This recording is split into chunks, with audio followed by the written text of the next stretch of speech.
The hospital corridor smelled of chlorine and something sour that I couldn't identify. Probably fear or death.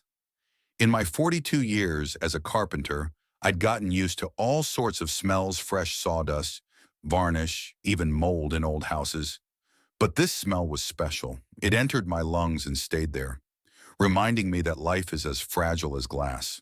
Emma lay motionless, hooked up to machines that beeped and flashed green lights. Her face was pale, almost transparent, and her lips had taken on a bluish tint. An oxygen mask covered half her face, but I could still see the bruises and abrasions from the impact. My left arm was in a cast, and a large hematoma was darkening on my forehead. The call from the hospital had caught me by surprise 2 hours ago. I was fixing the kitchen faucet at my neighbor Mrs. Palmer's house when the phone rang. "Mr. Stevens, this is Danville General Hospital. Your sister-in-law, Emma Stevens, has been in a serious automobile accident. We're unable to reach her husband, and you're listed as the emergency contact." The wrench fell out of her hand and clattered to the tile floor. "What's wrong with her?" I asked, feeling a chill in my chest. "Severe head trauma. You'd better get here as soon as possible." I dropped everything and rushed to the hospital without even changing out of my work clothes. I tried to call Cale on the way, but his cell phone dropped calls immediately. Maybe he was in a meeting, or maybe he was on the subway, where the connection was bad. I calmed myself with various explanations, but the chill in my chest didn't go away. Dr. Harris met me at the entrance to the ICU, a young guy with tired eyes and a crumpled lab coat. He spoke in a professional tone, but I could see the news was bad before he even opened his mouth. "She was already unconscious when they brought her in," the doctor explained, leading me down the hall. "A truck rammed her car at the intersection near the old bridge. The driver says he didn't see the sedan in his blind spot." "What's the prognosis?" Harris paused, searching for words. "The injuries are very serious, Mr. Stevens. Brain edema, multiple hematomas. We're doing everything we can, but the next 24 hours are critical." He didn't say it directly, but I knew Emma was dying. Now I sat in an uncomfortable plastic chair and stared at my sister-in-law, trying to find any sign of life other than the mechanical breathing of the machine. Emma was a good girl. Met Cale in college. They dated for 3 years before getting married. She taught elementary school and was always patient and kind. The perfect wife for my son, who was often selfish and irresponsible. The wedding was modest but beautiful. Emma looked happy in the simple white dress she had spent a month choosing. Cale was nervous and dropped the ring twice during the ceremony, but he smiled genuinely. I gave them a car, a 2007-year-old Honda Accord. I bought it from a mechanic I knew, who assured me that the engine was in perfect condition. "Thanks, Dad," Cale said, hugging me. "We really appreciate it." Emma kissed me on both cheeks and promised that they would come every weekend. I never got the car papers reissued to the young ones. At first it was put off, then somehow forgotten. Emma reminded me several times that I had to go to the Department of Transportation, but the matter never came to an end. Now that car was in the hospital parking lot, battered and bloody, waiting for a tow truck. I tried calling my son again. Long beeps, then the machine said, "Hi, this is Cale. Leave a message after the beep." "Cale, it's Dad. Emma's in the hospital. She's had an accident. Call me back immediately." That was the fifth message in 2 hours. I was starting to get angry. Where the hell is he? Doesn't he have any sense of responsibility? A nurse in colorful scrubs peeked into the room, checked the monitors, and looked at me sympathetically. "Are you her father?" "Father-in-law. We can't find the husband yet." She nodded understandingly. "It happens. People react differently to stress. Some rush to the hospital, others go into a stupor." I wanted to say that Cale was just irresponsible and selfish, but I held back. I shouldn't have taken my family's problems public. "Shouldn't you be getting something to eat?"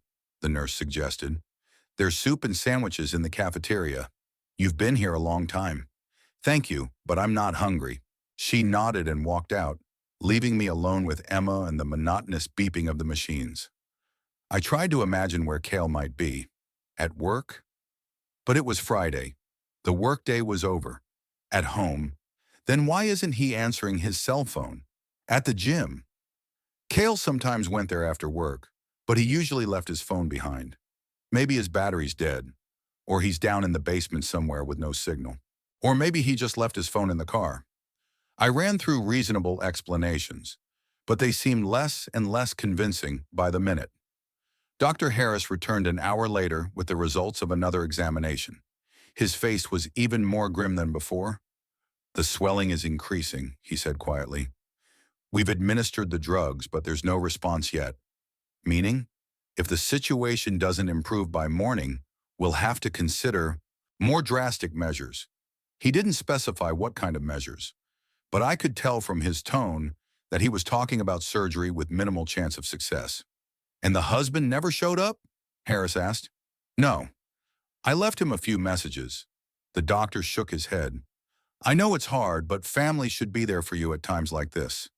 If his condition worsens—" He didn't finish, but the meaning was clear. Emma could die and her husband wouldn't even know she was in the hospital. Or he does, but he doesn't care. I dialed Cale's number again. This time the answering machine came on right away, which meant he'd rejected the call. It means he sees my calls, but he doesn't want to answer. "Cale, your wife is dying in the hospital," I hissed into the phone. "Why the hell aren't you answering your phone?" Anger rose in my chest like a hot wave. I'd always known my son was irresponsible, but to do something like this? Emma was fighting for her life, and he was out having fun or hiding like a coward. The nurse from the night shift, an older woman with kind eyes, brought me coffee in a plastic cup. "Drink it," she said gently, "and try to get some rest. The long wait is as exhausting as the physical work." "Thank you." The coffee was hot and strong. I took a few sips and felt myself warming up a little. The hospital air conditioner was on full blast, and the room was as cold as a morgue. "Beautiful girl," the nurse said, adjusting Emma's blanket. "How old is she?" 28. She's an elementary school teacher." "Still no husband?" I shook my head. The woman clucked her tongue sympathetically. "Some men can't stand hospitals. My late husband always fainted at the sight of blood, too." "It's not the blood," I said more sharply than I meant to. The nurse looked at me carefully, but didn't say anything. I guess she had learned over the years not to interfere in family matters. The clock on the wall read 10:30 in the evening. Emma had been in the hospital for 5 hours, and Cale still hadn't shown up. I tried to find excuses for his behavior, but only bad options came to mind. Either he's a coward and can't bear to watch his wife suffer, or he just doesn't care. Neither of these options did me any honor as a father. I stood up and walked to the window. Emma's wrecked Honda was in the parking lot, and next to it were the cars of other hospital visitors. Ordinary people who came to visit family or get test results. People who didn't abandon their loved ones in times of need. The phone vibrated again in his pocket. For a second, my heart jumped. Maybe it was Cale, but it was Dr. Harris. "Mr. Stevens, could you come to the residence lounge, please? There are some things we need to discuss." I was walking down the hallway preparing for the worst. Emma's condition must have gotten worse, or the doctors want to authorize a risky surgery. But those decisions should be made by the husband, not the father-in-law. Damn Cale. Where is he when I need him? The morning greeted me with gray light filtering through the hospital windows. I'd spent the entire night in the chair next to Emma, dozing intermittently, waking up to every change in the rhythm of the machines or the nurse's footsteps in the hallway.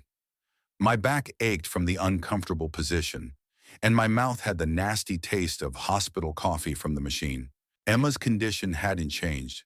She still lay motionless, breathing only because of the machine, and the monitors showed weak but stable vital signs. The morning nurse said that was a good sign. At least she hadn't gotten worse overnight. Cale never showed up. His phone still dropped calls immediately, and he didn't answer texts. I left him a few more voicemails overnight, first concerned, then downright angry. Around 8 in the morning, I decided to go home, shower and change, and at the same time begin an active search for my son. The nurse on duty promised to call immediately if anything changed. At home, I quickly drank coffee with cold toast and made a plan of action. First, I had to call everyone I knew about Cale. Then I had to go through all the places he might be. Work, the gym, the bar where he sometimes met up with friends. He had to show up somewhere. I called Cale's work first. The receptionist said my son hadn't been in touch for 2 days and had missed an important client meeting. Mr. Johnson is very unhappy, she added worriedly. Kale had never missed work unannounced before. Maybe he needs medical attention. I said I'd look into it and hung up. 2 days. So Kale disappeared before Emma's accident. That changed things. Maybe he didn't know what happened at all. The next number in the phone book was Brad Coleman, a co-worker of Cal's with whom they sometimes went to the gym. Brad answered in a sleepy voice, apparently waking him up. Cal? No, haven't seen him in probably 3 days. What happened? I explained the situation. Brad woke up immediately. Damn, that's awful. Where could he be? Did you check the gym? Or that bar on Main Street we go to sometimes? I'm on my way. If he calls you, tell him to contact me immediately. I will, and tell him I'm thinking about his wife.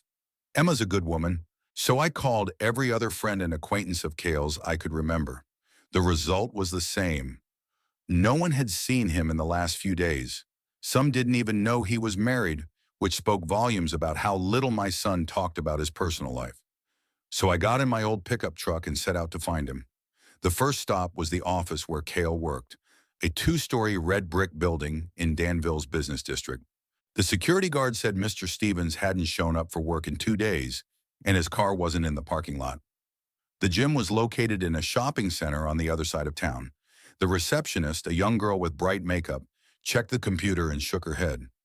Kale Stevens had last been here Monday night. Left around 8, seemed to be in a hurry to get somewhere. Monday was the same day as Emma's accident. So Kale was at the gym while his wife was fighting for her life in hospital, and he was in a hurry to get somewhere after his workout. The Red Rooster bar on Main Street was half empty at this early hour. The bartender, a middle-aged man with a tattoo on his forearm, was wiping down glasses and grimly watching a morning talk show on TV. Kale Stevens? Yeah, I know him. Tall guy, dark hair, works with computers? That's the guy. Have you seen him this week? Bartender's been thinking. He came in Monday, had a couple beers, seemed a little jumpy, kept looking at his phone like he was waiting for someone. Was he alone? No, he was with some blonde. She was young. I'd never seen her before. They sat there for a while, then they left together. I got a cold chill inside me. Cal was in a bar with a strange woman the same day his wife was in a car accident. It couldn't have been an accident. Do you remember what time they left? 9 o'clock, I think. Maybe a little later. I thanked the bartender and went outside. The rain had picked up, and I was soaking wet as I made my way to the car. But the cold outside was nothing compared to the icy lump that formed in my stomach. Cale was seeing some woman. On Monday night, while Emma lay in a coma, he'd had a beer at a bar with a blonde woman, and he went somewhere with her. I tried to come up with a rational explanation. Maybe it was a coworker or an old friend who happened to be in town. But the voice inside me told me something else. For the next 2 hours, I drove around the city without much of a plan, checking out cafes and restaurants where Cale might have been. The result was nil. It was as if he had vanished into thin air, along with his mysterious companion. Around noon, I decided to go home to check if the hospital had called and to think about what to do next. Maybe I should have gone to the police, although they wouldn't be looking for an adult who had disappeared for 2 days. As I drove up to my house, I noticed Mrs. Brown, a neighbor, watering the flowers in the front garden. Elizabeth Brown was one of those women who knows everything about everyone in a 3-block radius. If anyone could see anything, it was her. I stopped the car and stepped out into the rain. Good afternoon, Mrs. Brown. Can you tell me if you've seen my son this week? The older woman put aside her watering can and looked at me intently. Kayla, what's the matter, Frank? You look worried. His wife was in a car accident and she's in the hospital. I can't find him. Mrs. Brown splashed her hands. Oh my God, how awful. Poor Emma. And Cale. Let me see. She squinted her eyes, remembering. Tuesday morning, I saw his car outside your house. The gray Honda you gave them for their wedding, right? That's right. And did you see Cale? Yeah, he was leaving the house with a bag. And not alone, but with a woman. Blonde, young, short dress. I thought it was probably Emma's sister coming to visit. Emma doesn't have a sister, I said quietly. Mrs. Brown was embarrassed. Ah, well, maybe a friend then. They got in the car and drove off. I never saw them again. Which way did they go? Downtown, I think. Or no, wait a minute. They turned onto Oak Street towards the highway. Oak Street led to a freeway that would take them to neighboring towns.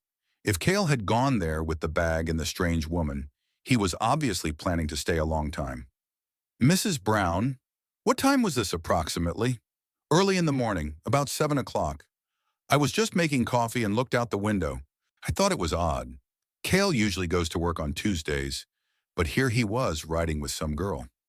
So on Tuesday morning, when Emma had been lying unconscious in the hospital for over 12 hours, my son had quietly packed his bags and left town with his mistress. Not with his wife to the hospital, but with a blonde woman to an unknown destination. I thanked the neighbor and went inside. I had to go back to the hospital right away, in case something had changed while I was gone. But first I tried calling Cale again. This time something new happened. Instead of the usual reset after the first ring, the phone rang a few times, and then the answering machine came on. So either Cale had finally turned the phone off or his battery was dead. "Cale, it's Dad," I said into the phone, barely able to contain my anger. "I know that you and some blonde girl are out of town while your wife is dying in the hospital. I don't know what happened to you, but you have exactly 24 hours to show up and explain yourself. Otherwise, I'll find you myself and the conversation will be very different." I hung up the phone and sat down at the kitchen table. My hands were shaking with anger and fatigue. In 2 days, my image of my son as a decent family man had crumbled to dust. It turned out that he had a mistress who met him in bars and traveled wherever he went while his wife struggled to live. Maybe Emma knew about the affair. Maybe that's why she'd gotten home from work so late the day of the accident. She wanted to give her husband time with someone else. I tried to remember if there were any signs of trouble in their marriage. Emma seemed tired lately, but I chalked it up to schoolwork. Cale had started coming to visit less often, but the young people were always busy with their own things. Now all these little things were adding up to an unpleasant picture. The phone rang, and I grabbed the receiver, hoping to hear my son's voice. But it was the hospital. "Mr. Stevens, it's Nurse Betty. Your daughter-in-law is bleeding internally. Dr. Harris wants you to come right away." I hung up the phone and ran to the car.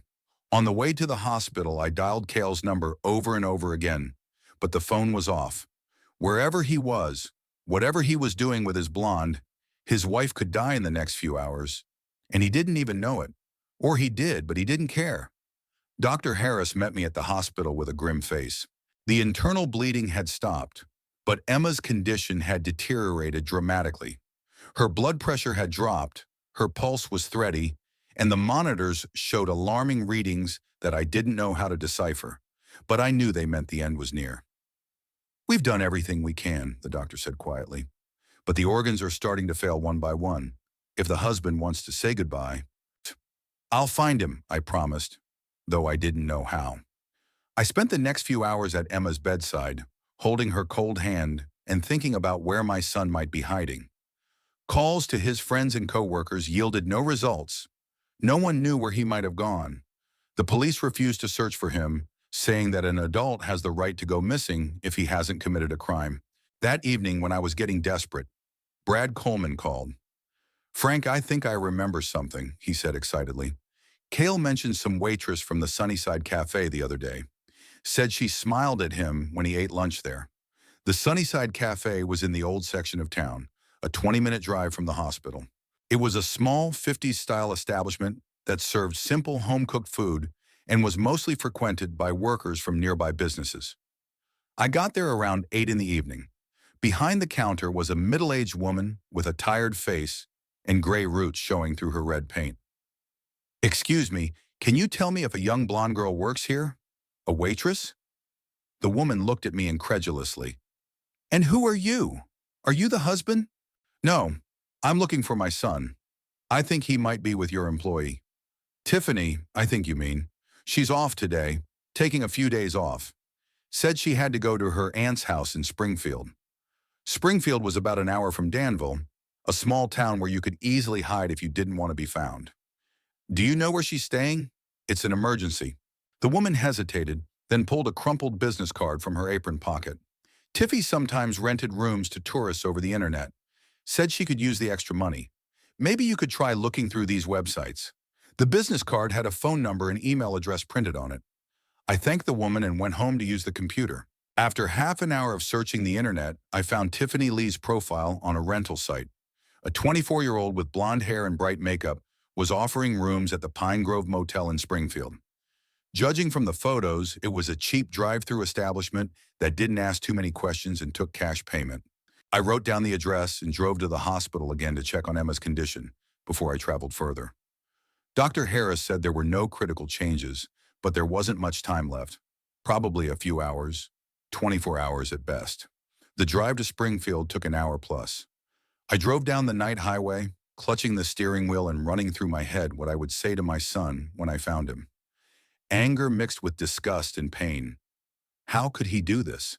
How could he leave his dying wife to have fun with a young waitress?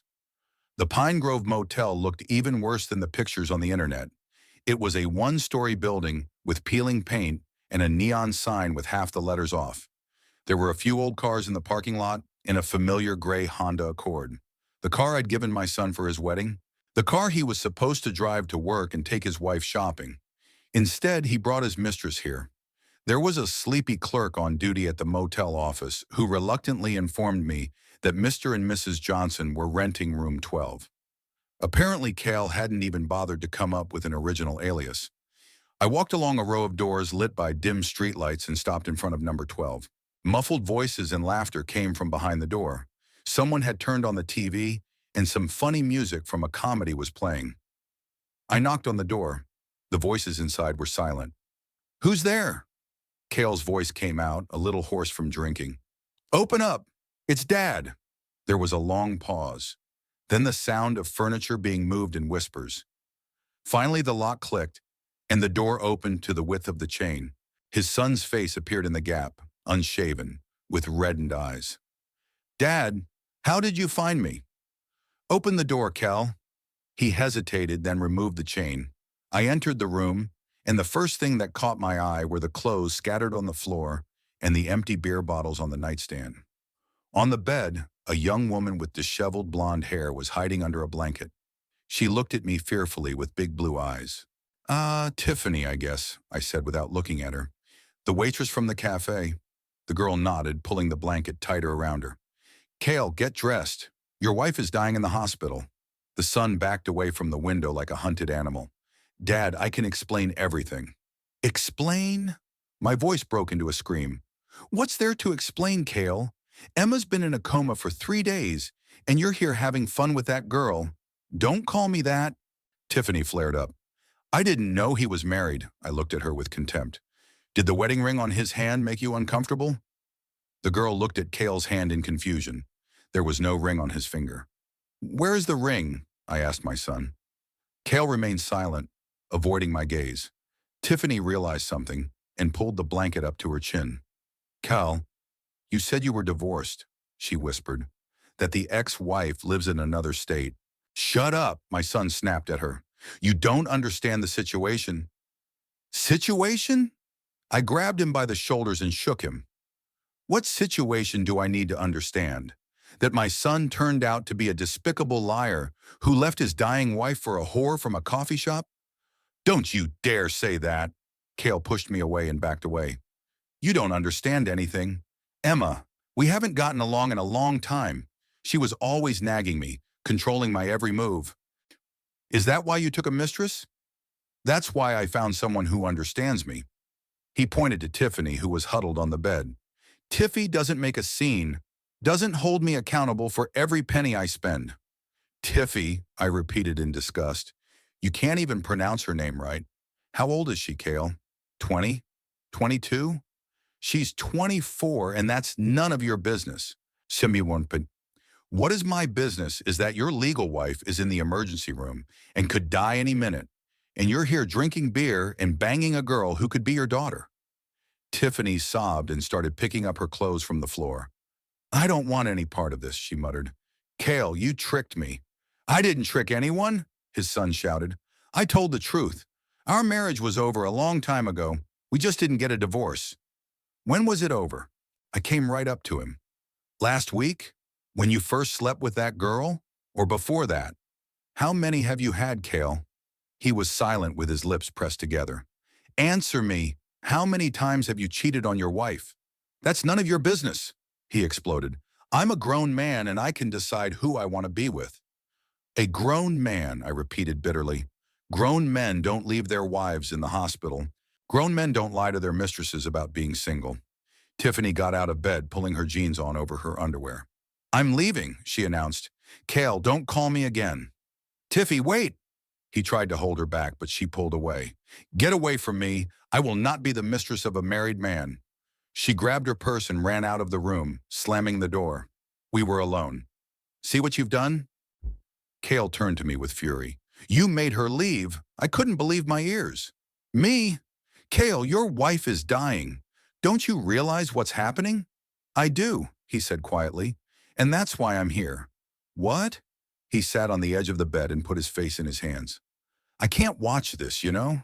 I can't see her. Her lying there hooked up to those tubes. It's not her anymore, Dad. It's just a body. It's your wife, the woman you swore to love for better and for worse. Vows, he grinned bitterly. We swore a lot of things.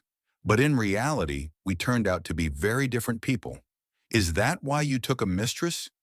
That's why I realized I wanted to live. He jumped out of bed. Emma was always so. Right. No surprises, no passion. Work, home, dinner on a schedule. She planned our lives for years in advance. She planned a family, children, a future. The future? Kale laughed hysterically. What future, Dad? A 30-year mortgage? 2 kids? A minivan in the garage? I'm still young. I want to live for myself. At your wife's expense? Emma will find someone else. Someone just as boring and predictable. I hit him, hard with the palm of my hand to his face. Kale recoiled, clutching his cheek. She won't find anyone, I said quietly. Because she's dying, you piece of shit. Do you understand? She's dying. I know, he screamed. You think this is easy for me? You think I don't understand what's going on? If you do, why are you here? He paused, then said quietly, because there's nothing I can do to change it. She's going to die no matter what I do. And I just don't want to see it. There was no remorse in his voice, just tiredness and irritation, like I was keeping him from doing something important. You're a coward, Kale. A pathetic coward. Maybe, he shrugged, but at least I'm being honest with myself. Honest? You lied to your mistress about being divorced. You lied to your wife about working late. And now you're lying to me about doing the right thing. I didn't say I was doing the right thing. I said I was being honest. Emma's been dead to me for a long time. What's in the hospital is just a shell. I could feel the rage boiling inside me. Get out, I whispered. Get out of my sight right now. What? You're not my son anymore. Pack your stuff and get out. And don't ever show your face to me again. Kale laughed nervously. Dad, are you serious? You're willing to lose your only son over this story? I already lost him, I answered. 3 days ago, when he chose a whore over his dying wife. I turned around and walked to the door. Dad, wait, Kale shouted after me. Let's talk like adults. I turned around. Grown-ups don't run away from their responsibilities to motels with prostitutes. When you're a grown-up, you call me. I walked out and slammed the door. A minute later, I heard something inside fall to the floor with a clatter. Apparently, Kale had thrown a bottle against the wall. On the way home, I pulled over to the side of the road a few times to deal with the fits of rage. My hands were shaking so badly I could barely hold the steering wheel. In my 70 years of life, I've seen all kinds of people. Scoundrels, cowards, traitors. But I never thought my own son would be one of them. The worst part was that Kale wasn't even remorseful. He really thought he was doing the right thing by abandoning his dying wife. There was no shame or regret in his eyes, just irritation at being disturbed. I arrived at the hospital at 3 in the morning. Emma was still lying still, but Dr. Harris said her vitals had stabilized a little. We may have a few more days. And the husband? The doctor asked. Did you find him? I found him, I answered briefly. But he's not coming. Harris nodded understandingly. I guess he'd seen a lot of people over the years, too. I sat down in the chair beside Emma and took her cold hand in mine. I'm sorry, girl, I whispered. I'm sorry I raised such a son. Emma died at dawn on the 4th day in the hospital. I was sitting next to her, holding her hand and reading aloud a newspaper, when the machines began to make a lingering sound. First one monitor, then another, then a third. Nurses rushed into the room, but it was too late. Dr. Harris turned off the machines and recorded the time of death. 6 hours and 23 minutes in the morning. "I'm sorry," he said, removing the stethoscope. "We did everything we could." I nodded, unable to utter a word. Emma looked peaceful, as if she'd just slept. The bruises on her face had gone pale, and her lips were no longer blue. She had been a beautiful girl, smart, kind, with plans for the future. And now she was only 28 years old, and there was no future anymore. "You need to contact the funeral home," the nurse said softly, "and to take care of the paperwork. Usually the spouse does that." "The spouse is unavailable," I said dryly. "I'll do it myself." The next 2 hours passed in paperwork: death certificate, permission to remove the body, insurance papers. I signed the papers mechanically, thinking about the fact that Cale should have been here. Should have been holding his wife's hand in her last moments, not lying in a motel with a waitress. Around 9 in the morning, I left the hospital and got in my car. I had to go to the funeral home, pick out a casket, make arrangements for the ceremony. All the things the deceased husband was supposed to do. But my son chose to hide in Springfield as if nothing had happened. I dialed his number, but the phone was still disconnected, so I sent a text message. "Emma died. Funeral is Tuesday. If you have any conscience left, come say goodbye." There was no reply. The Rest Funeral Home was located in an old mansion on the outskirts of town. The director, an elderly man with sad eyes, offered condolences and showed coffin catalogs. I chose a simple but dignified one, light wood with a satin lining. Emma liked things simple, not too luxurious. "And about the ceremony," the director said, making notes in his notebook. "Will the clergy be present? Do you want an open casket?" "Yes, open." Emma was a believer. "And invite Father Mackenzie from the Methodist Church." She went there. "And the husband? Will he be giving the eulogy?" I didn't say anything. The husband, is absent for family reasons. I'll give the speech." The director nodded understandingly, not asking too many questions. He must have seen a lot of family dramas over the years. From the funeral home, I drove to Emma's workplace, an elementary school, where she taught 3rd grade. I had to report what had happened and pick up her personal belongings. The principal, Mrs. Adams, cried when she heard the news. "Emma was a wonderful teacher," she said, wiping her eyes with a handkerchief. "The children adored her." "What about Mr. Stevens? How is he coping with the loss?" "He's taking it hard," I lied. "He can't talk to anyone yet." Mrs. Adams shook her head sympathetically. "I understand. So young, so beautiful. They didn't have any children, did they?" "No. They were planning on having one next year." In Emma's class, the drawings her students had made were still on the blackboard. Brightly colored pictures of houses and sunshine and families made of sticks. On the desk were unchecked notebooks. Emma hadn't finished them before that fateful trip home. I put her personal belongings in a box. Photographs, a mug labeled Best Teacher, a potted flower the kids had given her. It all seemed so ordinary and yet so tragic. A life cut short halfway through. When I got home in the evening, Cale was waiting for me on my doorstep. He looked even worse than he had at the motel. Unshaven, crumpled shirt, red eyes. He smelled like booze and cigarettes. He must have been pretty drunk after my visit. "Dad," he said when I got out of the car, "I got your message." "So?" I'm sorry. About Emma." "Sorry," I repeated sarcastically. Very touching. "Look, I know you're mad at me, but let's not make a scene. Emma's dead. We have to deal with the practicalities." I couldn't believe my ears. He was talking about his wife's death like it was a broken faucet. "What kind of issues?" I asked. "The funeral, the papers, the will, and then, the house would have to be sold, the debts divided. We were joint owners." "You're thinking about money? Your wife hasn't cooled off yet, and you're already counting the inheritance?" Cale grimaced. "Don't get all pompous, Dad. Life goes on. I've got to get my future organized somehow." "With the waitress from the cafeteria?" "Tiffy." "Yeah, her. We've decided to move in together." "That was quick. Your wife died this morning and you're already planning a new life." "What do you expect me to do? Wear mourning for a year?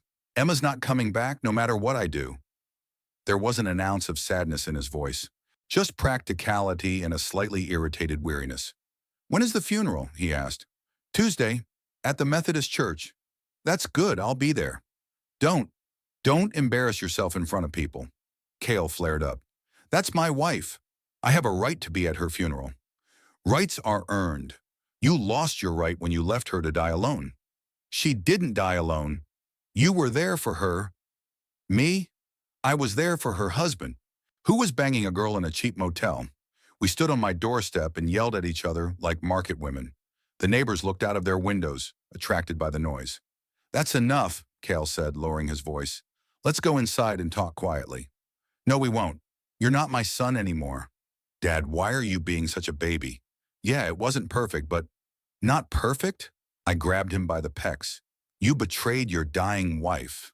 That's not perfect. That's despicable. He pushed me away and retreated to the car. You know what, man? I'm sick of your moralizing. I'm a grown man, and I can decide how to live my life. Then live it, but without me. Fine. Cale got in the Honda and slammed the door. Goodbye, Dad. See you at the funeral. He started the engine and pulled out of the driveway, almost hitting my mailbox. I watched the red lights of his car disappear into the darkness and felt something finally break inside. It was the very car I'd given him for his wedding, the Honda Accord he was supposed to be driving for his wife and future children. Instead, he drove it to his mistress while Emma was dying. And then it hit me. I went into the house and pulled the car papers out of the desk drawer. That's right, the car was still registered in my name. We'd been meaning to transfer it to the younger ones, but we'd never gotten around to it. Cale said it didn't matter, just that the insurance had to be right. Now it's important. Very important. Technically, I owned the car, and Cale had just driven it away without my permission, against my will. Legally, that's called stealing a vehicle. I picked up my cell phone and dialed the police. Danville PD. This is Danville PD. Good evening. I'd like to report a stolen vehicle. What's your name? Frank Stevens. My car, a 2007 Honda Accord, gray in color, license plate number 789AGK, was stolen about half an hour ago. Did you see who stole the car? Yeah, Cale Stevens, my son. About 6 feet tall, dark hair, wearing a blue shirt and jeans. Dispatch is quiet. Sir, are you sure you want to apply for your own son? I'm absolutely sure. Got it. A patrol car will be at your location in 10 minutes to process the report. I hung up the phone and sat down in the chair. My hands were trembling slightly, but not from excitement, from satisfaction. I could finally do something. Not just yell and be outraged, but take concrete action. Cale thought he could spit on family, on decency, on basic human feelings with impunity, that he could leave his dying wife, have a mistress, and still expect understanding and forgiveness. But he miscalculated. 10 minutes later, a police car pulled up to the house. 2 officers, a young guy and a middle-aged woman, politely listened to my story and took a statement. I told only the facts. The car was registered to me. My son had taken it without authorization and left for an unknown destination. I kept silent about family disputes and motives. It was none of their business. We will put the car on the wanted list, the female officer said. Honey, if it is stopped on the road or found parked, the driver will be arrested on the suspicion of theft. What are the penalties? It depends on the circumstances. If the court recognizes that the theft was committed by a relative, the punishment will be lighter. A fine, probation, community service. But in any case, it'll go on the record. After the cops left, I sat down at the kitchen table and poured myself a whiskey. First time in years. The alcohol burned my throat, but I felt better. Cale would finally be held accountable for his actions. A little responsibility, but responsibility. I thought of Emma, lying in the morgue of the funeral home. Tomorrow she'd be prepared for the ceremony, hair, makeup, dressed in her best dress. And the day after tomorrow, we'll bury her in the city cemetery, under the oak tree she loved. And let Cale try to show up at that funeral. Let him try to play the grieving widower in front of people who knew what a good woman Emma was. Wednesday morning, while I was eating my oatmeal and reading the paper, the police called. Detective Morgan, a woman with a tired voice, reported that the suspect in the carjacking had been apprehended. Mr. Stevens, your son was arrested at 4 o'clock this morning in Springfield. The vehicle was found in the parking lot of the Pine Grove Motel. The suspect is at the station awaiting bail assignment. I slowly put the spoon away, so Cale went back to his waitress. Even the arrest didn't make him come to his senses. What's next? I asked. Your son wanted me to tell you that he wants to talk to you. You can visit him at the station or give a statement for the investigation. Or you can withdraw your statement if you think there's been a misunderstanding. There was no misunderstanding. I'll testify. The detective was quiet. Mr. Stevens, are you sure? This is your son, and the charges are serious. Even if the court takes the family history into account, it'll stay on his record forever. I'm sure. After I talked to the police, I finished my coffee and drove to the station. Not to visit Cale, but to officially confirm the statement and give a statement. I told Detective Morgan the story. The car was in my name. My son took it without permission and drove off despite my express prohibition. What's your relationship with your son? Asked the detective, making notes in a notebook. Complicated, I answered briefly. She nodded understandingly. Apparently, family dramas are not uncommon in the precinct. As I left the detective's office, the officer on duty said, Mr. Stevens, your son wants to see you. 5 minutes in the visiting room. I wanted to refuse, but curiosity got the better of me. I was curious to see what Cale would say when he realized his father was serious. Cale was sitting at a metal desk in a windowless room lit by neon lights. He was wearing an orange prisoner's jumpsuit, his hair disheveled, and a bruise on his face from resisting arrest. When I walked in, he jumped up from his seat. Dad, thank God you're here. This is a complete nonsense. There was no hijacking. Sit down, I said coldly. He sat down, but he kept talking excitedly. Look, I know you're mad about Emma, but why bring this to the police? We can work this out between us. And we can. You return the car. I'll take the statement. Yes, of course. The desk clerk has the keys. You can pick them up right now. And you're going to jail. Cale blinked. What? I'll take the car. I'll keep the statement. Let the court decide if you're guilty or not. Dad, are you kidding me? That car was a wedding present. You gave it to me. I let you use it, but I still own it. That's a technicality. It's basically mine. Essentially, maybe. Legally, it's mine. And the law is interested in documents, not intentions. Cale leaned back in his chair, studying my face. Are you serious about taking this to court? Because of a domestic dispute? It's not a fight, Cale. It's the bottom line. It's about family, about responsibility, about integrity. Integrity? He chuckled. The decency to sick the police on your own son? It's decent to take responsibility for your actions. You left your dying wife, had a mistress, lied to everyone. And you thought you'd just go on living your life without explaining it to anyone. I didn't leave Emma. It was hard to watch. It's hard to look at your own wife. But it's not hard to fuck a waitress in a motel. Cale blushed. Don't say that about Tiffany. How should I? Call her your fiancée? The one you betrayed your family for? I didn't betray anyone. Emma knew it was over between us. I looked at him closely. She knew? How? Well, I told her we needed a break from each other. When did you say that? The day before the accident? An hour? Cale hesitated. We'd talked about it more than once. Emma realized we were growing apart. Did she realize you had a mistress? No, of course not. I didn't want to upset her. How noble. You cheated, but you didn't upset her. Dad, stop it. I'm not perfect, I agree. But that's no reason to put me in jail. It's a reason to steal a car. Everything else is just context. Cale was quiet for a moment. Then he said more quietly, okay, let's say you're right and I'm a bad husband. But I'm your son, your only son. Are you really willing to ruin my life over principles? You ruined your own life. I'm just not going to help you avoid the consequences. What if I go to jail? What if I lose my job, my reputation? Then what? Then you start your life over, maybe with better priorities. Dad, please, Cale leaned across the table. I know what I did to Emma was wrong, but she's dead. There's nothing I can do about it. Why punish the living? So the living can remember that actions have consequences. He looked at me with despair. You know what? Maybe you're right. Maybe I am a really bad person, but you're not a saint either. You're willing to send your son to prison to feel righteous. I don't feel like a righteous man. I feel like a father who realized too late that he raised his son badly. You raised me right. No. Otherwise, you wouldn't have left your dying wife. Cale pounded his fist on the table.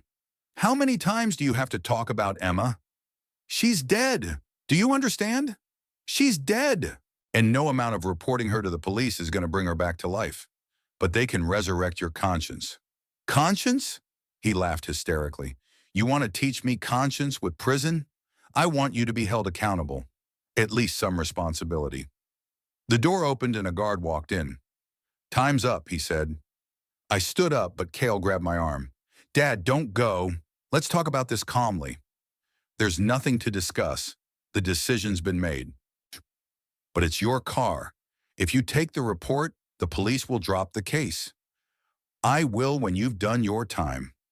I left the room without looking back. Behind me, I heard Cale yell, Dad, don't do this. Dad. I was stopped in the hallway by a man in a suit about 40 years old with a neat beard and the tired eyes of a lawyer. Mr. Stevens? My name is David Chen. I'm an attorney. Your son asked me to talk to you. I have nothing to discuss with a lawyer. 5 minutes, he asked. It's in the best interest of all parties. We went to another room, where Chen took a notebook out of his briefcase. Mr. Stevens, I understand that you have a serious family conflict, but think about it. Is it worth ruining a young man's life over a technicality? Stealing a car is not a technicality. Legally, yes it is. But in fact, your son used the car for years, considering it his own. Any court would take that into account. Let them, and give a fair sentence. The lawyer sighed.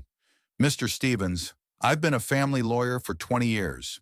Believe me, these conflicts rarely end well. Even if your son gets probation, it will destroy your relationship forever. It already is. But not forever. People change, grow up, rethink their actions. Give him a chance. I gave him a chance for 32 years. You can see the result. Chen was silent for a moment, studying my face. What if we find a compromise? Cale will reimburse the police investigation, get family therapy, do community service. In exchange, you take back your statement. No, but why? You have nothing to gain from his incarceration. I do. Justice. Justice, the lawyer shook his head. Mr. Stevens, with respect, this is not justice, it's revenge. Call it what you want. The ruling won't change. I stood up and headed for the exit. Mr. Stevens, Chen shouted after me, think again. If this goes to court, all your family problems will become public. Is that what you want? I turned around. Lawyer, do you know where my son was when his wife was dying? No, but, at a motel with his mistress. While his wife of 20 years was fighting for her life in the hospital, he was getting drunk and having fun with a waitress. You think I have something to hide in this story? Chen was silent. He should be ashamed, not me, I added and walked out. My Honda, the one I'd driven from Springfield, was parked in the parking lot. I sat behind the wheel and looked around the interior. It smelled like women's perfume and cigarettes. There was a woman's earring and an empty beer bottle in the back seat. Traces of a raucous party while Emma lay in the morgue.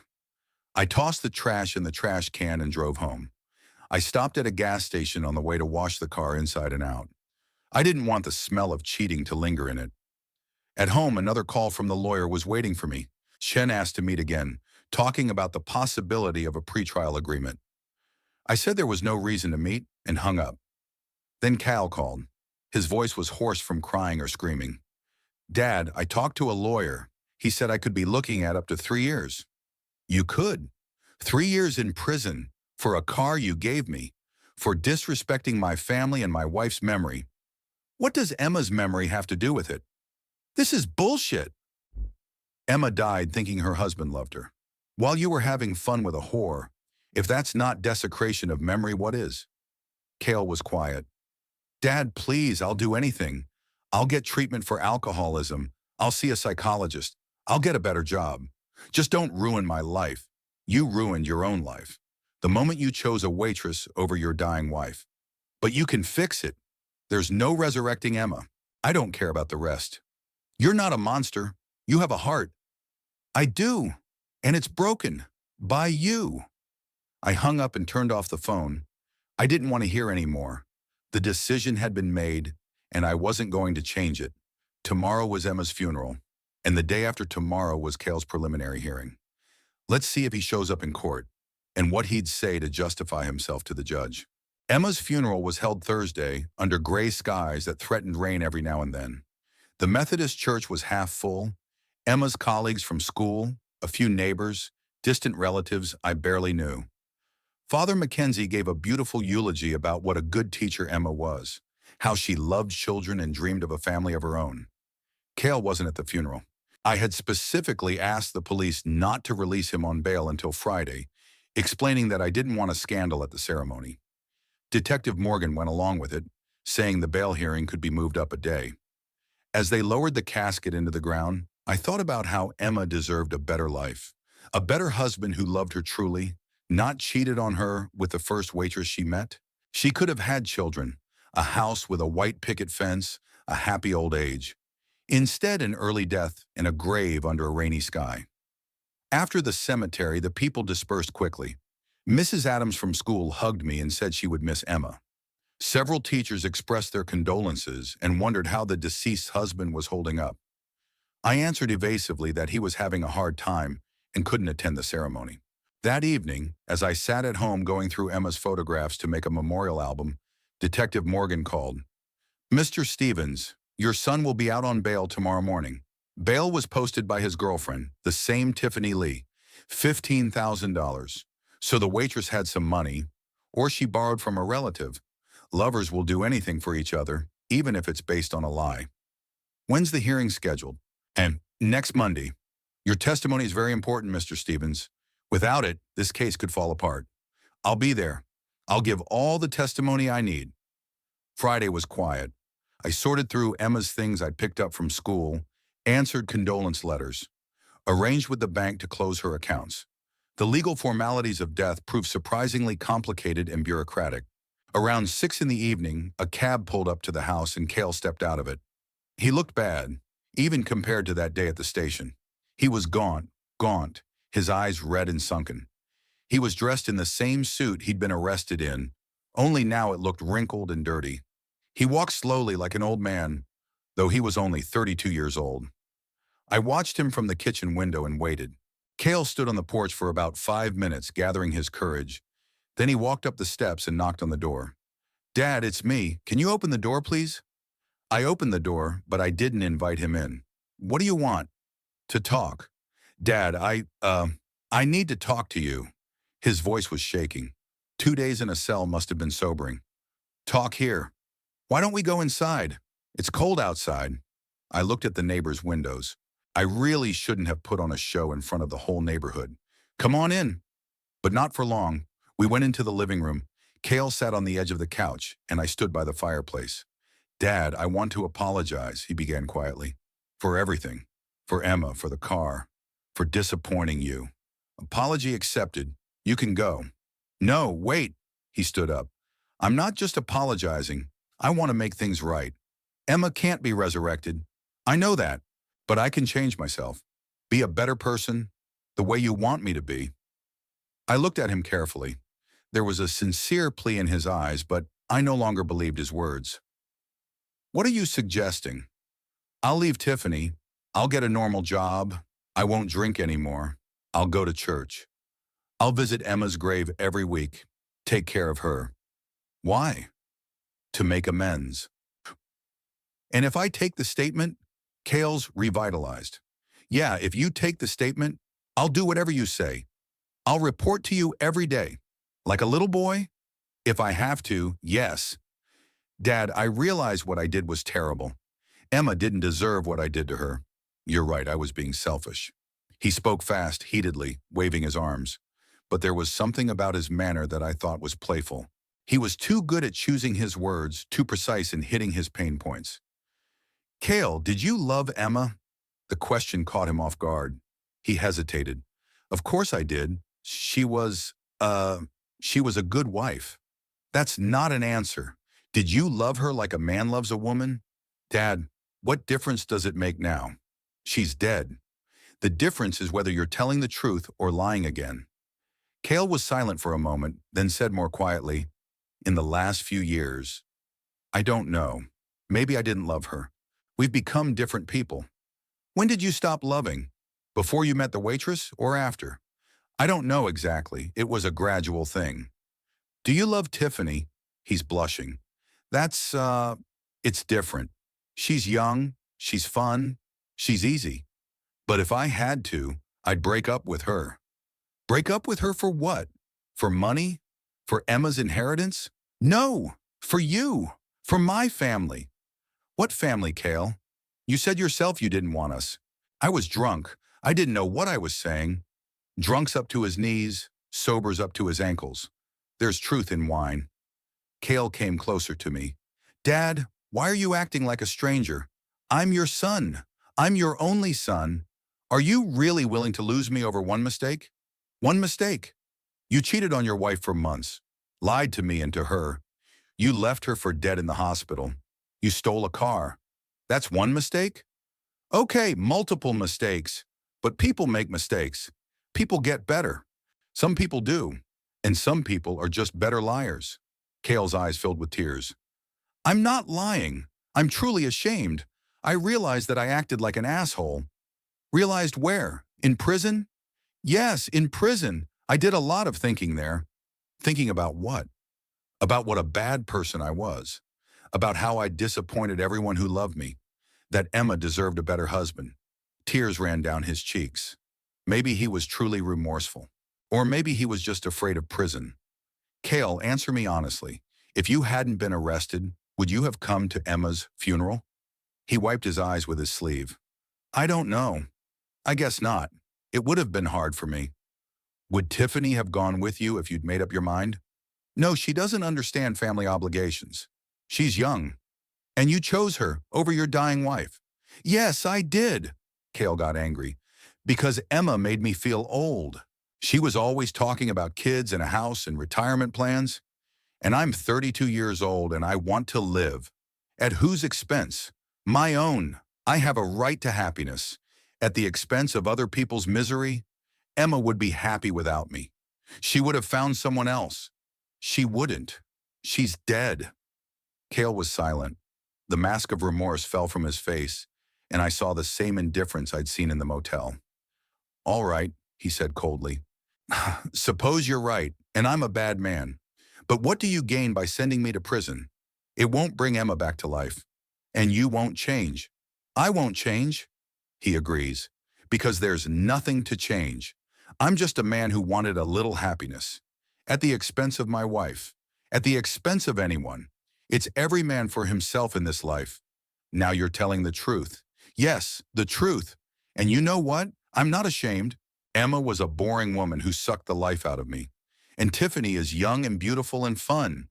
I made the right choice. And that's why I was in jail for 2 days.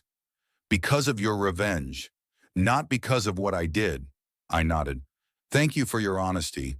Now I know exactly what to do." "What?" "Testify in court. Full and complete." Cale's face turned white. "So you're still not taking the statement?" "No, I'm not. Even after I repented, apologized." "You didn't repent. You bargained." Cale got up and started pacing the room. "I see. So you want to destroy me. Out of principle. I want justice to be served." "Justice?" He laughed wickedly. "Is it fair that you've spent your life controlling my every move? That I couldn't make a single decision without your approval?" "When have I ever controlled you?" "Always." "Cale, don't drink too much." "Cale, get a serious job." "Cale, marry a nice girl." I've spent my whole life trying to live up to your expectations. And you cheated on your wife to get back at me?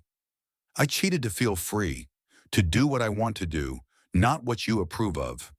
Freedom is responsibility, not permissiveness. That's your freedom, mine is different. We looked at each other across the room.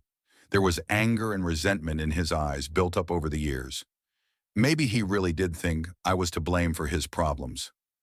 "Okay," I said calmly. "Live as you wish, but without me." "Fine. I don't want a father who betrays his own son, and I don't want a son who betrays his own wife." Cale headed for the exit, but he turned around at the door. You know what, man? Prison ain't gonna break me. I'm gonna get out, marry Tiffany, have kids with her. I'm gonna be happy. And you're gonna be alone with your principles. I will. And you'll regret losing your only son. I won't, because I lost him a long time ago. I just didn't want to admit it. He slammed the door so hard the windows rattled.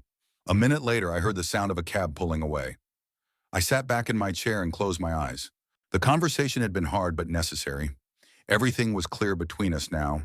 No illusions, no self-deception. Cale had shown his real face, and it was exactly as I'd seen it in the motel.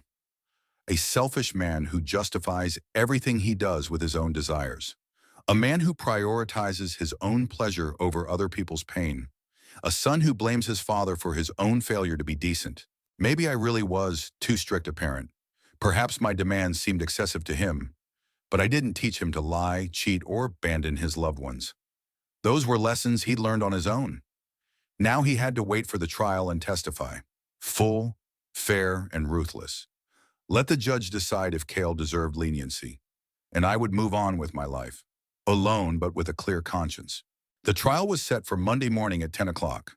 I arrived at the courthouse half an hour before the start and sat on a bench in the hallway, watching the flow of people. Lawyers with briefcases hurriedly went about their business. Plaintiffs and defendants nervously smoked at the entrance. Relatives of the defendants sat in chairs with stony faces. Just an ordinary Monday in the justice system. Somebody's life was being broken, somebody's fate was being decided, somebody's family was being broken apart for good, and I was part of that process. Cale showed up at 9:50 with his attorney David Chen. His son was dressed in a dark suit that Tiffany had apparently bought him, a little too fancy for his taste, and a little too tight around the shoulders. His hair was neatly trimmed, his face shaved, and he looked respectable. The standard image of a repentant defendant. He saw me and nodded, but I didn't respond. Chen whispered something in his ear, and they went into the courtroom. I stayed in the hallway waiting for the summons. 20 minutes later, the bailiff came out and called my name. The courtroom was smaller than I expected, a few rows of public benches, a prosecutor's table, a defense table, and a dais with a judge's chair. Judge Robert Hamilton, a man of about 55 with a gray beard, looked tired and slightly irritated. Apparently, he had a lot on his plate and not much time. Mr. Frank Stevens, the bailiff announced, the victim in a case of motor vehicle theft. I made my way to the witness bench, put my hand on my Bible, and swore to tell the truth. Cale sat at the defense table, not looking in my direction. Tiffany settled in the front row for the public, dressed in a modest black dress and looking much more serious than she had at the motel. The prosecutor, a young woman named Sandra Walsh, began with formal questions. My name, age, occupation, relationship to the defendant. Then she got to the heart of the matter. Mr. Stevens, tell the court the circumstances under which your car was stolen. I told it like it was, that I gave it to my son as a wedding gift, but I didn't put it in his name, that he took it against my will and drove off to parts unknown, that I filed a theft report with the police. And what is your relationship with the defendant? Asked the prosecutor. Complicated, I answered. Can you explain? I looked at Cale. He was still avoiding my gaze. My son had done very bad things to his family, to his wife in particular. Counselor Chen jumped up from his seat. Objection, Your Honor. Family issues are not relevant to a carjacking case. Judge Hamilton hesitated. Objection sustained. Mr. Stevens, confine your objection to the circumstances of the carjacking. But the prosecutor was persistent. Your Honor, the circumstances of the family conflict are important to understanding the complainant's motives. We must rule out the possibility of a false accusation. All right, the judge nodded. But briefly, the prosecutor turned to me. Mr. Stevens, what exactly happened between you and your son? His wife, my daughter-in-law, was in a car accident and died in the hospital. At the time, the son was with another woman at a motel outside of town. There was a muffled rumble in the audience. Someone in the audience gasped. Tiffany turned pale and pressed her lips together. So the defendant cheated on his wife while she was dying? Clarified the prosecutor. Yes, and he didn't show up for her funeral. Cale finally looked at me. There was anger in his eyes and something akin to despair. Mr. Stevens, the prosecutor continued, did you file the carjacking report out of revenge Or because you really thought your son was a thief? Because he took my car without permission. I explicitly told him not to do it, but he wouldn't listen. And if he hadn't cheated on his wife, would you have filed a report too? I thought about it. I don't know. Maybe we could have worked things out as a family, but after what he did to Emma, I realized I didn't know the man, and I couldn't trust him. The prosecutor finished her questioning, and the defense attorney took the stand. Chen was an experienced lawyer and knew how to cross-examine. Mr. Stevens, you gave your son a car for his wedding, correct? That's correct. And he used it as his own for 3 years? Mr. Stevens, yes. Paid for gas, insurance, repairs? Yes. And in those 3 years, did you ever ask for it back? No. So in effect, you gave him full use of the car? During my marriage to Emma, yes. And when Emma died, the marriage ended, right? I see where he's going with this. The marriage ended when the wife died, not when the husband cheated. But it was the marital conflict that soured the relationship between you and your son? Because of his behavior, yes. And you filed the carjacking report under extreme emotional stress? I filed the report because my son took my car against my will. After you found out about his affair? After I saw what kind of man he was. Chen was silent for a moment, leafing through the papers. Mr. Stevens, did you and your son discuss putting the car in his name? We did, but we didn't. Why not? We didn't have time, and we didn't see the need.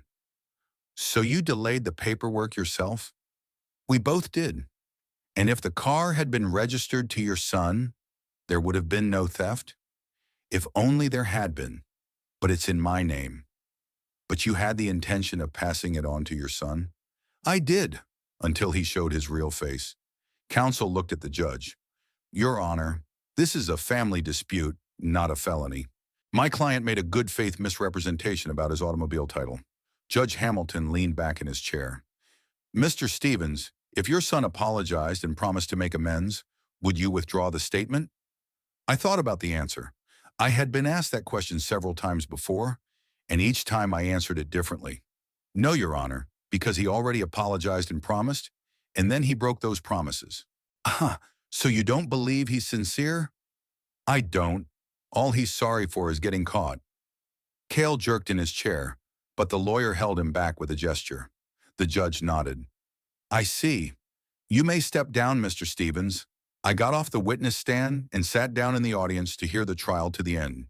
The police officer who arrested Cale testified next. He described the circumstances of the arrest, that the defendant was intoxicated and resisted arrest. Tiffany then took the stand. She testified in favor of Cal, saying that he had told her about marital problems and plans to divorce. She said Cale genuinely believed the car was his property and had no intention of stealing it. Did you know Mr. Stevens was married? The prosecutor asked. Tiffany blushed. He said he was getting a divorce, that his wife was already living separately. Did the wedding ring on his hand make you uncomfortable? He said he hadn't taken it off yet out of habit. And you believed him? Yes. He seemed like an honest man. Someone in the audience snorted. An honest man lying to his mistress about the divorce. The last to speak was Cale himself. He stood behind the pulpit, put his hand on his Bible, and began his speech. He said that he was deeply sorry for what had happened, that he was over the death of his wife and was ready to suffer any punishment, that the car was really a gift from his father and he didn't think he was committing a crime. I realize I've disappointed my family, he said, looking at the judge, and I'm willing to make amends. I ask the court to give me a chance to prove that I am not hopeless. The speech was beautiful and convincing. Cale had always been able to speak when he needed to.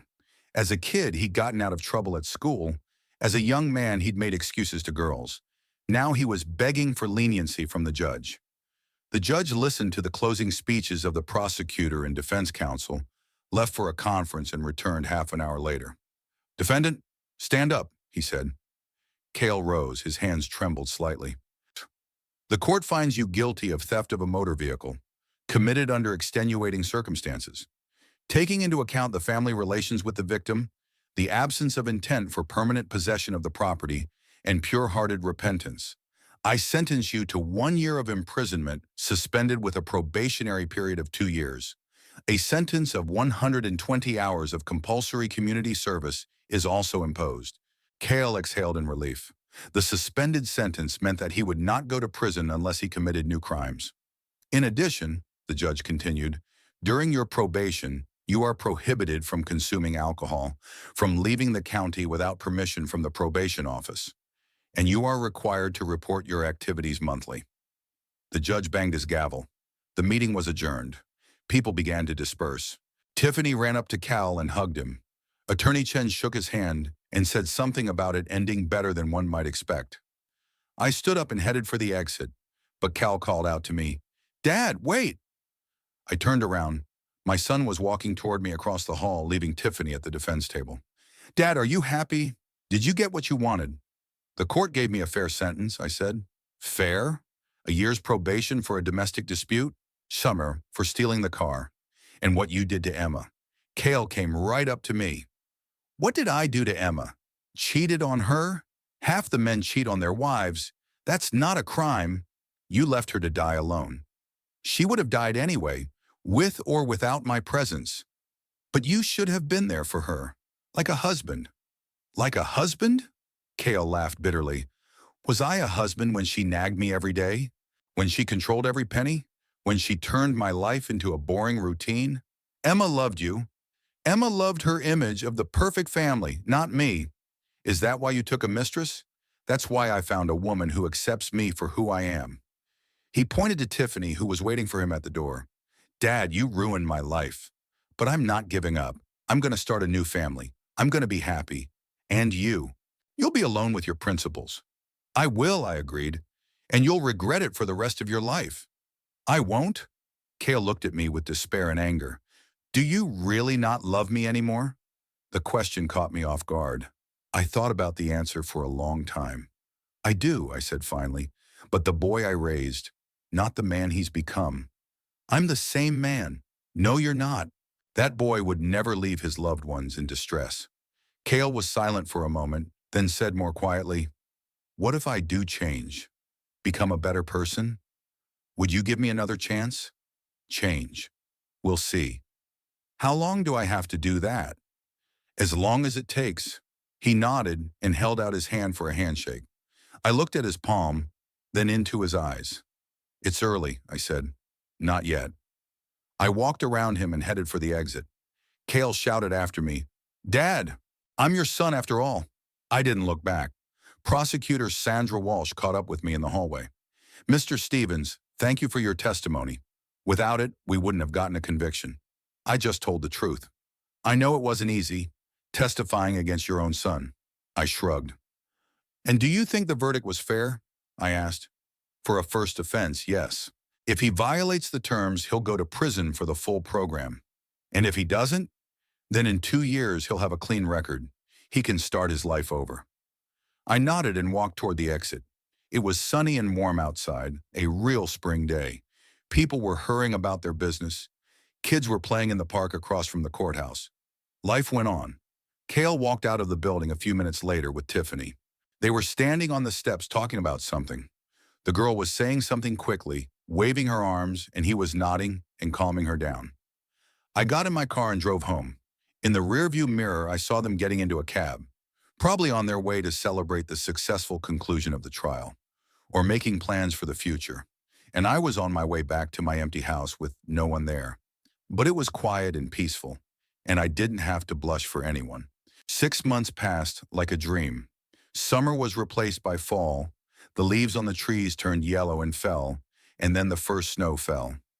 I lived the measured life of a 70-year-old pensioner, reading newspapers, watching the news, occasionally taking small orders for carpentry work from neighbors. The house seemed too big and quiet for one person, but I gradually got used to the solitude. In the mornings, I brewed coffee just for myself. At lunch, I didn't have to talk to anyone. In the evenings, I could read in my chair as much as I wanted. No one called asking for help. No one disappointed me or made me blush for my actions. Once a week, I went to Emma's cemetery. I tended the grave, changed the flowers, talked to her about the weather and city news, told her how things were going at the school where she worked. Mrs. Adams would sometimes call and share the news, talked about what a wonderful wife she'd been and how it was a shame she'd never had the chance to be a mother. I didn't talk about Kayla. Emma deserved peace, not bitter stories about how her husband turned out. I'd seen Cale in town twice in the last 6 months.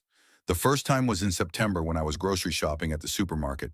He was standing at the checkout counter with a full cart, paying with a card and talking to Tiffany about something. She was pregnant, her belly already visibly rounded under her summer dress. I watched them from the next aisle, hiding behind a rack of canned goods. Cale looked older than his 32 years. His hair was beginning to gray at the temples, wrinkles around his eyes, and his shoulders slouched under the weight of an invisible weight. The suit sat baggy on him. Apparently he'd lost weight. Tiffany, on the other hand, had blossomed. Pregnancy suited her. Her skin glowed with health, her eyes sparkled with happiness. She was telling Cale something cheerfully, but he listened absent-mindedly, glancing around every now and then. When their gazes met, I saw tiredness and something like longing in his eyes. He recognized me, froze for a second, then turned away and hurried Tiffany toward the exit. I waited until they left before I went to the register. The second time I met Cale was in October outside the bank. He was coming out of the door, concentrating on some papers, and almost bumped into me. We ended up face to face at arm's length. "Hi, Dad," he said quietly. "Hi." We were standing on the sidewalk and people were coming around us from both sides. Passers-by were going about their business, not paying attention to the two men who looked at each other like strangers. "How's it going?" Cale asked. "I'm okay. And you?" "I'm fine too. Tiffy and I got married in August. We're expecting a baby." "I saw that. Congratulations." "Thank you." The pause dragged on. Cale was shifting from foot to foot, crumpling papers in his hands. "Hey, why don't we get together sometime? Have a normal conversation? You're going to be a grandfather soon."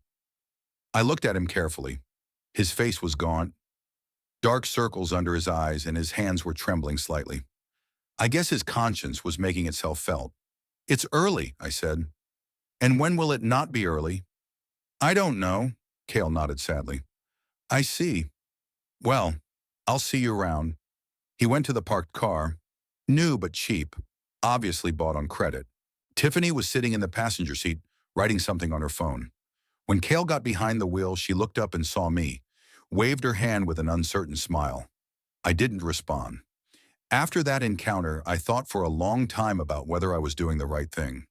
Cale did seem changed, tired, thoughtful, lacking the self-assurance that had irritated me before. Maybe fatherhood and responsibility for his family had made him grow up. But then I thought of Emma, lying in the hospital room while he partied at the motel. I remembered him saying that nothing would change anyway, and that he was entitled to happiness. I remembered him accusing me of being too strict, justifying my own irresponsibility. People change, but not that quickly, and not so drastically. 32 years of life can't be redrawn in 6 months, even if you really want to. In November, I got a letter from a probate lawyer. It turned out that Emma had left a will that had been found in her school desk. She had bequeathed her savings, about $20,000, to a scholarship fund for underprivileged students. Cale got nothing. The lawyer said the will was dated last March, a few months before Emma died, so she suspected something was wrong with the marriage and took action. She was a smart girl, my sister-in-law, smarter than we all thought. I took the will to the school where Emma worked. Mrs. Adams cried when she learned of her employee's last will.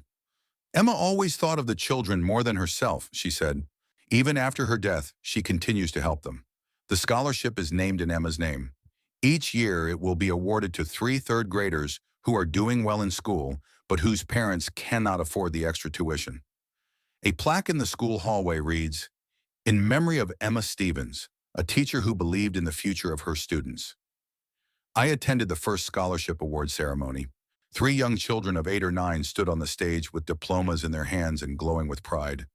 Their parents were crying with happiness, the teachers were applauding, and I thought about how pleased Emma would be. Cale wasn't at the ceremony, though he was entitled to attend as a widower. Apparently he was ashamed to show up at his wife's school, or had simply forgotten the date. In the winter, I found out they had a son. Mrs. Brown, a neighbor, told me the news with ill-concealed curiosity. Named Tyler, she informed me. He's a handsome boy, judging by the pictures on Facebook. Tiffany posts pictures every day of him, bathing, sleeping, and smiling. I nodded and said nothing. Mrs. Brown apparently expected some kind of reaction. Wouldn't you like to see your grandson? She asked cautiously. No, I answered briefly. I know, but it's your blood. Blood doesn't make a family. It's actions that make a family. Mrs. Brown shook her head regretfully, but she didn't insist. I had no desire to see Cale's child. That boy was the fruit of treason, a symbol of betrayal, a living reminder of how my son had chosen pleasure over duty. Perhaps Tyler would grow up to be a good man, but that would be a credit to time and upbringing, not genes. In December, when the first serious snow fell, I sat by the window with a cup of tea and watched the kids build a snowman in the yard. Cheerful voices, laughter, joyful fiddling. The usual winter fun that is repeated year after year. I used to think that in my old age I would watch my grandchildren play, tell them stories about my youth, teach them to work with their hands. I imagined how proud I would be of their successes and worried about their failures. Now I knew that wasn't going to happen, at least not in the years to come. Maybe someday Cale would actually change, realize his mistakes, and apologize. Not for the car, not for the inconvenience, but for betraying the closest person in the worst moment of her life. But until that happens, I will live alone. Not as a punishment to myself, but according to my conscience. Some deeds cannot be forgiven quickly, even if they are committed by loved ones, especially if they're done by loved ones. 70 years of life have taught me many things, but the main lesson was simple. Decency does not depend on family ties. You can be born into a good family and become a scoundrel. You can grow up loving and caring and still hurt those closest to you. I made my choice 6 months ago when I filed a police report, not out of revenge, not out of anger, but out of a belief that actions must have consequences, that you can't betray those who love you with impunity. And I don't regret that decision, even now when the house seems too quiet and the future too predictable. Better to be lonely but honest than surrounded by family, but forced to turn a blind eye to meanness. The kids in the yard finished their snowman and ran home. It became quiet. Only the snow rustled outside the window, covering the city with a white blanket. The new year was just around the corner, and with it, new hopes, new opportunities, new disappointments. But that would be tomorrow. And today I just sat by the window, drank tea, and knew that I had done the right thing. Not everything in life has a happy ending, but everything has to have a fair ending. And fair sometimes means loneliness.